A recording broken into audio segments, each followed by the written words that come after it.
اسلام اور ایمان یہ اللہ کی بہت بڑی نعمت.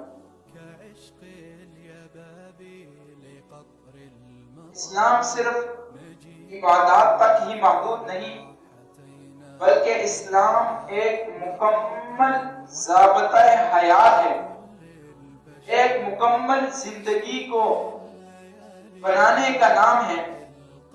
اسلام میں اللہ جل جلالہ نے اور اللہ کے نبی صلی اللہ علیہ وسلم نے ہر شعبہ زندگی میں ہدایات عطا کی ہے، چاہے وہ شعبہ تجارت کا ہو، چاہے وہ شعبہ معاملات کا ہو، چاہے وہ شعبہ معاشرات کا ہو، چاہے وہ شعبہ اخلاقیات کے لحاظ سے ہو.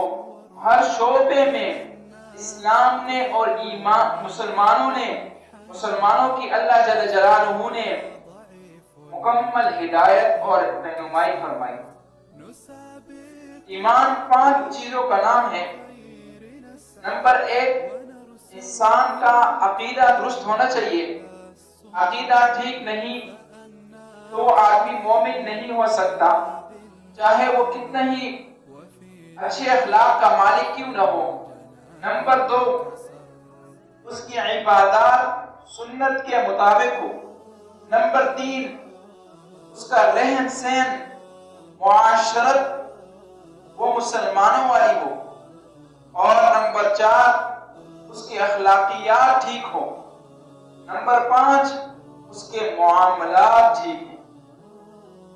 اسلام میں معاملات کی صفائی پر بڑا زور دیا گیا ہے، حتیٰ کہ اگر 100 سال کا گناہگار اللہ کے سامنے توبہ کر لے تو ممکن ہے کہ اللہ اس کے گناہوں کو معاف کر دے. جو اللہ کے ساتھ وابستہ ہیں، جو اللہ کے متعلق نافرمانیاں ہیں، جو اللہ کے حقوق ہیں، ممکن ہے کہ اللہ اسے معاف کر دے. لیکن بندوں کے جو معاملات ہیں، بندوں کا جو لین دین ہے، یہ اللہ بھی معاف نہیں فرماتے جب تک وہ صاحب حق اس کو معاف نہ کرے.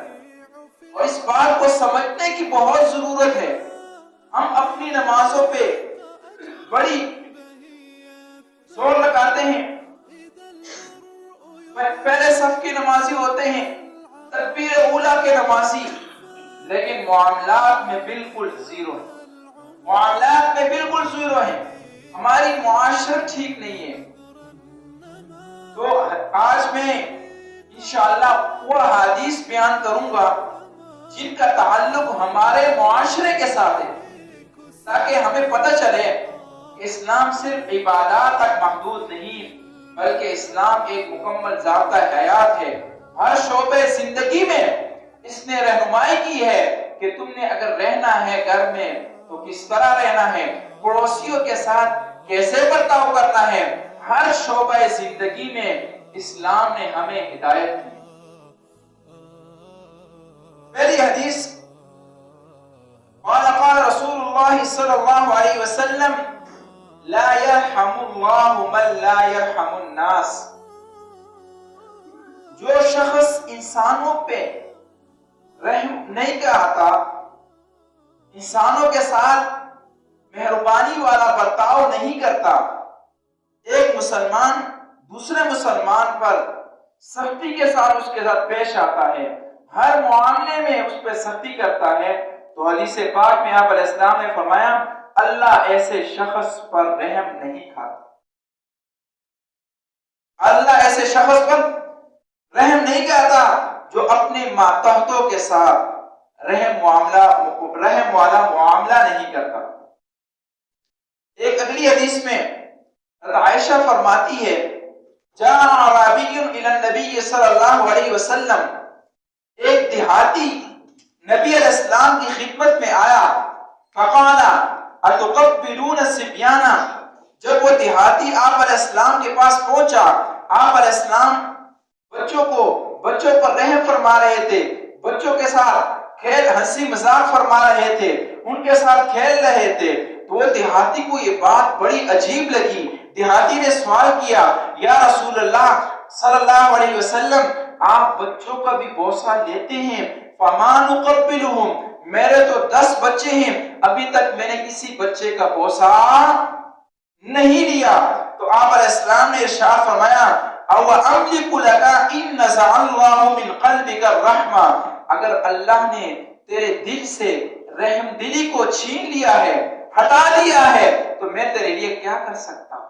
میں تیرے لیے کیا کر سکتا ہوں؟ مطلب یہ ہے جو بچوں کے ساتھ رحم اور شفقت کا معاملہ نہیں کرتا، ہر وقت سختی ہی سختی کرتا ہے، اللہ نے اس کے دل سے رحم دلی کو چھین لی. اس کے دل میں رحم دلی نہیں ہے.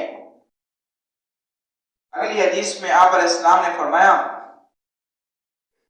من عال جاریتان حتی تبلغا جاء یوم القیامہ انا وہو ہاکذا وضم اصابعہ. آج کل ہر کوئی یہ چاہتا ہے کہ میرا بیٹا پیدا ہو، میری بیٹی پیدا نہ ہو، میری بیٹا پیدا ہو جائے بیٹی پیدا نہ ہو. بیٹی پر اتنی خوشیاں نہیں منائی جاتی جتنے بیٹے پہ خوشیاں منائی جاتی ہے. تو آپ علیہ السلام نے خوشخبری ہے ان لوگوں کے لیے جو بیٹیوں کی پرورش کرتے ہیں. آپ نے فرمایا من عال جاریتین حتی تبلغا جاء یوم القیامہ انا وہو ہاکذا وضم اصابعہ. بڑی پیاری حدیث ہے، بڑی پیاری حدیث. آپ علیہ السلام نے ارشاد فرمایا وہ شخص جس کی 2 بچیاں ہوں، جس کی 2 بیٹیاں ہوں اور وہ ان کی اچھی طرح پرورش کریں حتیٰ کہ ان کی شادیاں کرا دیں، جاء یوم القیامت انا وہو ہاکذا وضم اصابعہ. آپ نے فرمایا کہ قیامت کے دن وہ اس حال میں ہوگا کہ وہ میرے ساتھ ملا ہوا ہوگا، میں اور وہ اس طرح ملے ہوئے ہوں گے جس طرح یہ 2 انگلیاں ملی ہوئی. اور آپ علیہ السلام نے انگلیوں کے ذریعے اشارہ فرمایا کہ جس طرح یہ 2 انگلیاں ملی ہوئی ہے، اسی طرح وہ شخص جس کی 2 یا 2 سے زیادہ بیٹیاں تھیں اور انہوں نے ان کی اچھی تربیت کی حتیٰ کہ ان کی شادی کرا دی، تو قیامت کے دن وہ میرے ساتھ اسی طرح ملا ہوا ہوگا. قیامت کے دن وہ اس طرح میرے ساتھ ملا ہوا ہوگا. اس حدیث کا تعلق بھی معاشرت کے ساتھ.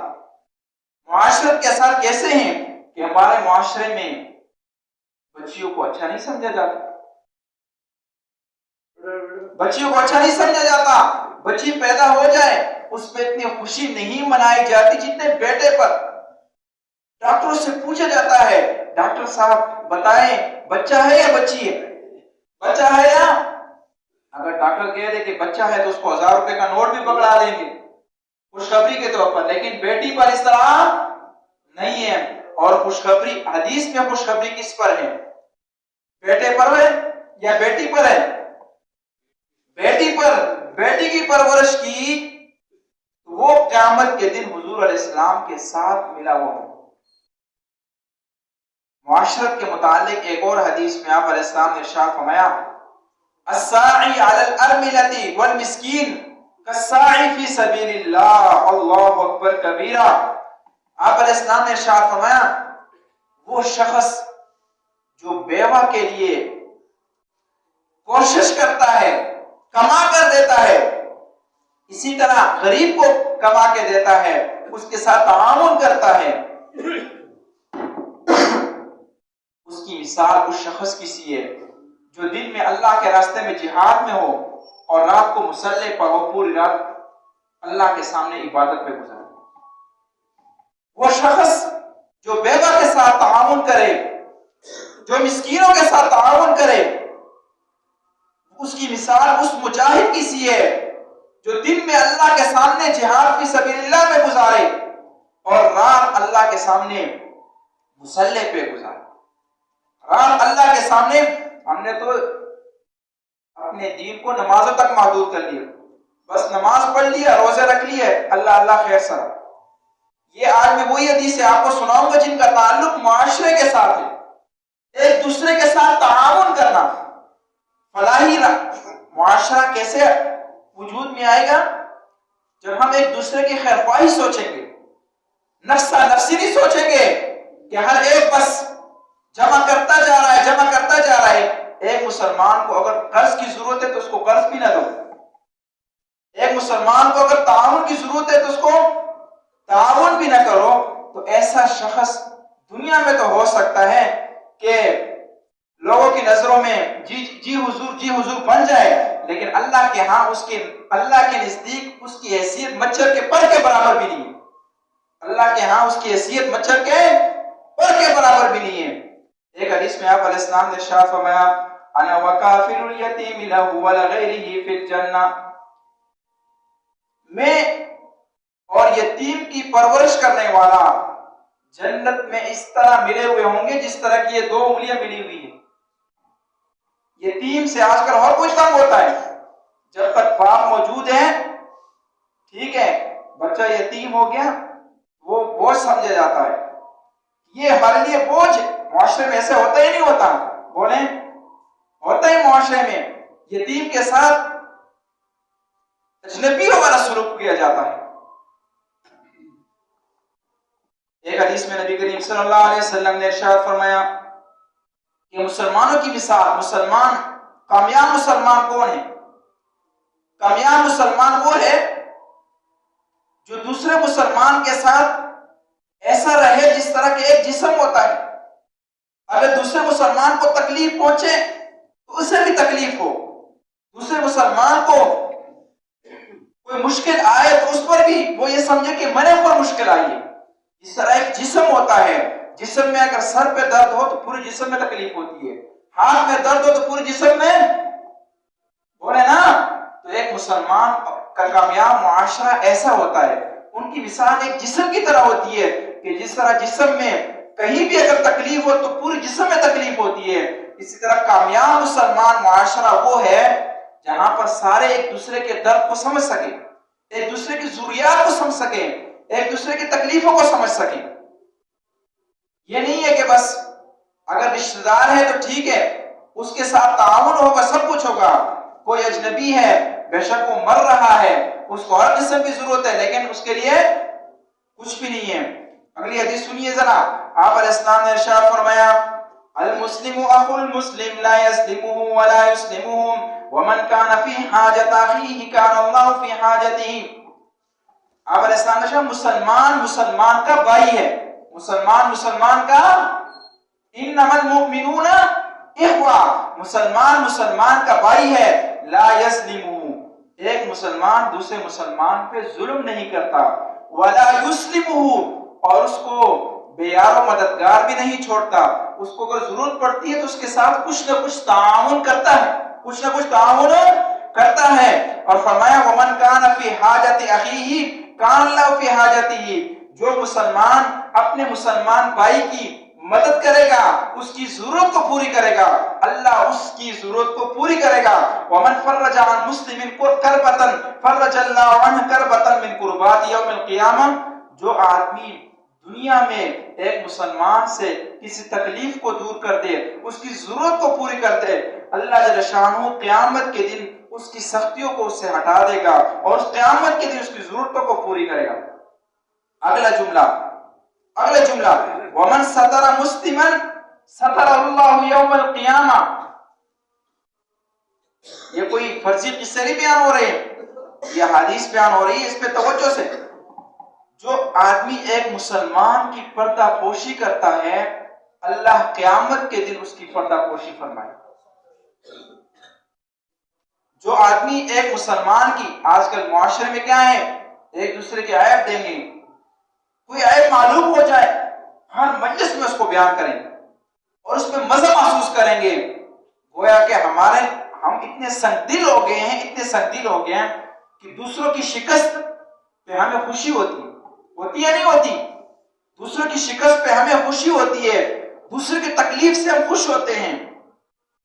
یہ مسلمان کی شان نہیں، مسلمان کی شان یہ نہیں ہے، مسلمان کی شان تو یہ ہے کہ اگر دوسرے کی کوئی عیب دیکھ بھی لے تو اس پہ پردہ ڈالے، مجلسوں میں اس کو بیان نہ کرے، لوگوں کے سامنے اس کو بیان نہ کیا جائے۔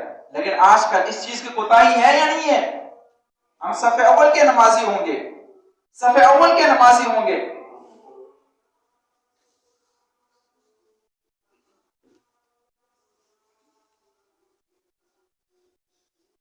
صف اول کے نمازی ہوں گے، درود شریف پڑھیں،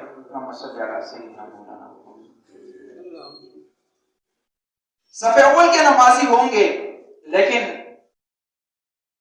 پردہ پوشی جس کو کہتے ہیں حدیث میں، ہمارا رب کتنا پردہ پوش ہے، اگر ہمارے عیوب لوگوں کے سامنے ظاہر کر دے تو ہم کسی کو منہ دکھانے کے قابل ہی نہ رہے، ہم کسی کو منہ دکھانے کے قابل ہی نہ رہے۔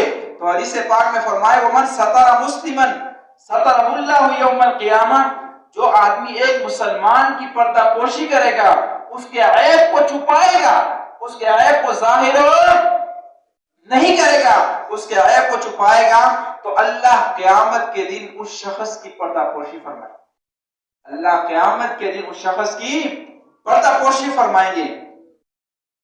اگلی حدیث دیکھیے ذرا، فرمایا آپ علیہ السلام نے المسلم واخو المسلم، مسلمان مسلمان کا بھائی ہوتا ہے، لا یظلمہ، وہ اس پہ ظلم نہیں کرتا، ولا یخذلہ، اور اس کی مدد کرنا بھی نہیں چھوڑتا، یعنی اس کو بیار و مددگار بھی نہیں چھوڑتا، اور فرمایا ولا یحقرہ، ایک مسلمان دوسرے مسلمان کو حقیر بھی نہیں سمجھتا، ایک مسلمان دوسرے مسلمان کو حقیر بھی نہیں سمجھتا، اور فرمایا التقوی ہاہنا، التقوی ہاہنا ویشیر الی صدرہ ثلاث مرار، حدیث پاک میں فرمایا تقوی اور پرہیزگاری انسان کے دل میں ہوتی، تقوی اور پرہیزگاری انسان کے دل میں ہوتی ہے، کسی کو ظاہر کو دیکھ کر کہ اس کی داڑھی نہیں ہے یا اس کا ظاہری حلیہ عجیب سا ہے، اس کو حقیر سمجھنا یہ شریعت میں بہت بڑا جرم، شریعت میں بہت بڑا، میں نمازی ہوں تو میری نماز میرے لیے ہے، میں اپنی نماز کی وجہ سے کسی کو کمزور نہ سمجھوں، میں اپنے روزے کی وجہ سے کسی کو کمزور نہ سمجھوں، کسی کے بارے میں یہ نہ کہوں کہ میں تو بڑا نمازی ہوں، فلاں آدمی نماز نہیں پڑھتا۔ حدیث پاک میں فرمایا وَلَا يَحْقِرُهُ، کسی کو حقیر نہیں سمجھتا، اور تقوی دل میں ہوتا ہے۔ قرآن میں اللہ فرماتا ہے فَلَا تُزَكُّوا أَنفُسَكُمْ، اپنی پاکیاں نہ بیان کیا کرو کہ ہم بڑے پاک باز ہیں، وَأَعْلَمُ بِمَنِ اتَّقَىٰ، اللہ کو پتا ہے کہ سب سے زیادہ پرہیزگار اور تقوی والا کون ہے، اللہ جانتا ہے کہ تقوی اور پرہیزگاری کس میں ہے، اس لیے لوگوں کے سامنے اپنی بڑائیاں بیان کرنے کی ضرورت نہیں ہے۔ اگلی حدیث سنیں جو فرمایا آپ علیہ السلام نے 3 دفعہ فرمایا واللہ لا یؤمن، واللہ لا یؤمن، واللہ لا یؤمن، 3 دفعہ آپ علیہ السلام نے قسم کی ہے۔ یہ حدیثیں جو میں بیان کر رہا ہوں اس کا تعلق معاشرت کے ساتھ ہے، کس کے ساتھ ہے؟ معاشرے کے ساتھ ہے، کہ ہمارا معاشرہ ٹھیک ہو جائے۔ دین کو ہم نے صرف نمازوں تک محدود کر لیا، نماز نماز نماز بھی دین ہے، لیکن معاشرہ ہمارا بہت بگڑا ہوا ہے، راستے میں ہم کچرا پھینک دیتے ہیں، راستے میں ہم گاڑیاں کھڑی کر دیتے ہیں، دوسرے کو تکلیف کا ہمیں احساس ہی نہیں ہے کہ دوسرے کو تکلیف دینا یہ کتنا بڑا جرم ہے، شریعت میں، شریعت میں راستے بند کرنے کتنا بڑا جرم ہے۔